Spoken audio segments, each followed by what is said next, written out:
Bismillahirrahmanirrahim. Assalamualaikum warahmatullahi wabarakatuh. Alhamdulillahi rabbil alamin. Wal 'aqibatu lil muttaqin wa illa 'alal zalimin. Allahumma ighfir lana al-zalimin. Alhamdulillah. Pertama sekali marilah kita bersama merafakkan kesyukuran kepada Allah Subhanahu wa taala kerana dengan rahmat dan kurnia dapat bersama kita pada malam ini menurut udara segar dan bernafas di muka bumi pada hari ini. Baiklah. Pertama sekali saya ingin mengucapkan terima kasih kepada Persatuan Peguam Syariah Malaysia Cawangan Terengganu kerana telah memberi peluang kepada saya bagi mewakili Uniza dalam menyertai forum pada malam ini. Sebelum itu, izinkan saya memperkenalkan diri saya dahulu. Nama diberi Muhammad Ifat Imam Rosli, nombor matrik 05111119. Baiklah, tajuk forum kita pada ini adalah berkaitan dengan sebuah isu yang hangat diperkatakan pada masa kini, iaitu Mahkamah Syariah, Mahkamah kelas kedua.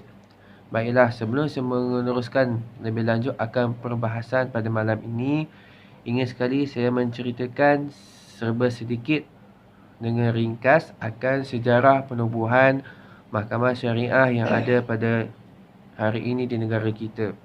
Baiklah, jika dilihat akan secara kronologinya, Mahkamah Syariah yang ada pada hari ini adalah merupakan hasil daripada penubuhan institusi kehakiman yang wujud pada zaman dahulu sebelum kedatangan era Penjajahan British. Hal ini demikian kerana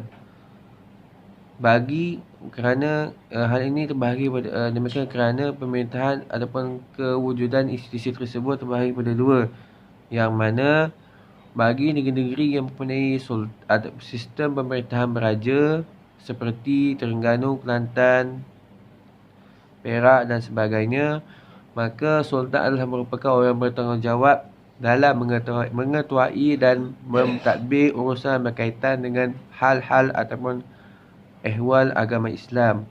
Manakala bagi negeri-negeri yang tidak mempunyai pemerintahan sultan atau pemerintahan beraja seperti Sabah, Sarawak dan Pulau Pinang dan Melaka, maka orang yang mengambil alih akan tugas ini adalah Yang di-Pertuan Agong.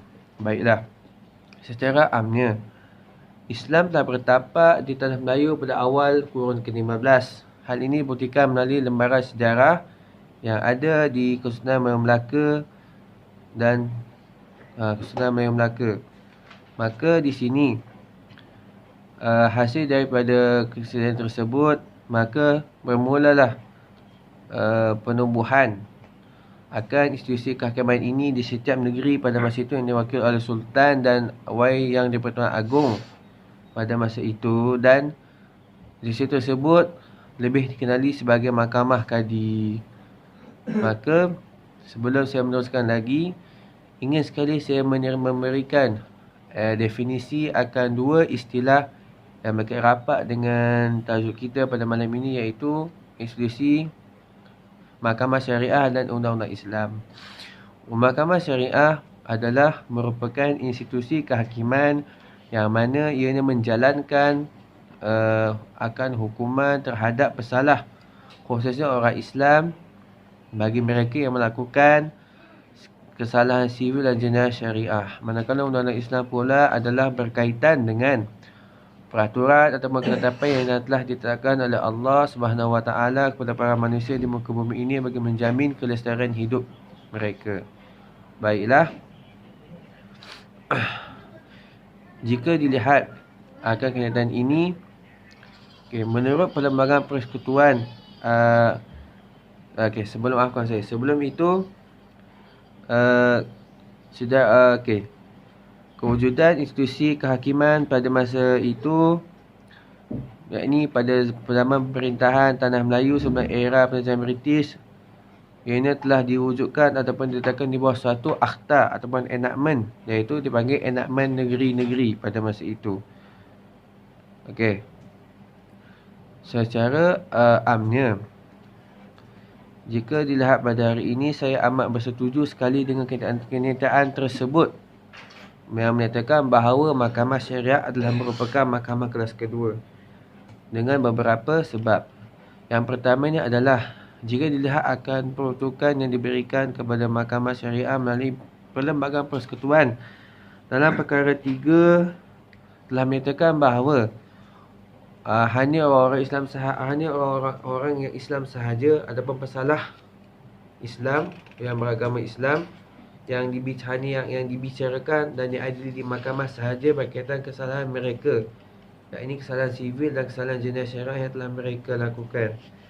Yang keduanya adalah kerana dari segi penguasaan undang-undang berdasarkan peruntukan bidang kuasa telah diberikan oleh Perlembagaan Persekutuan telah menyatakan bahawa mahkamah syariah mempunyai had ataupun batasnya jika dibandingkan dengan mahkamah persekutuan.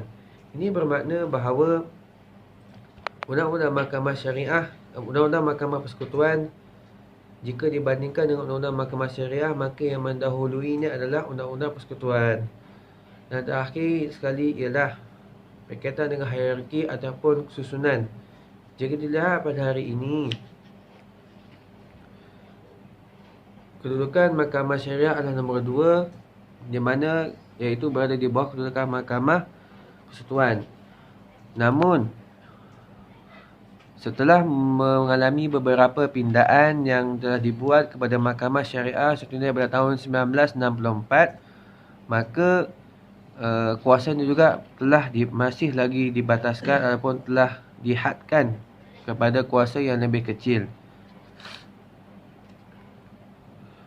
Maka di sini contohnya seperti maka di sini dengan sebab-sebab berikut, maka saya amat bersetuju sekali dengan kenyataan bahawa mahkamah syariah adalah merupakan mahkamah kelas kedua berdasarkan beberapa sebab yang telah saya nyatakan sebentar tadi.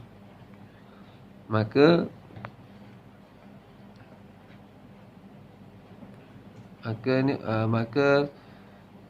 sekian daripada saya. Apa yang baik itu datang daripada Allah Subhanahu Wa Taala. Apa yang buruk itu datang daripada kelemahan diri saya sendiri. Sekian, Assalamualaikum warahmatullahi wabarakatuh.